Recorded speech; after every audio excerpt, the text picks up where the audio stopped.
karate to Vietnamese guy.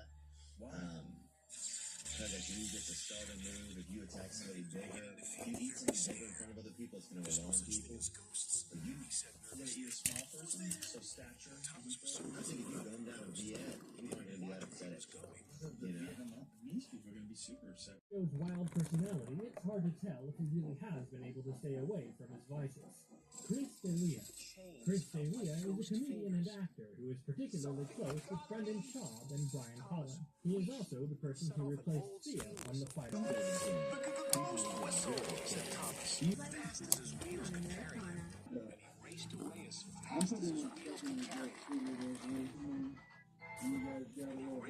And so, a couple things right there. You know, I mean, for one, and I'll just bring it, you know, he says this bitch.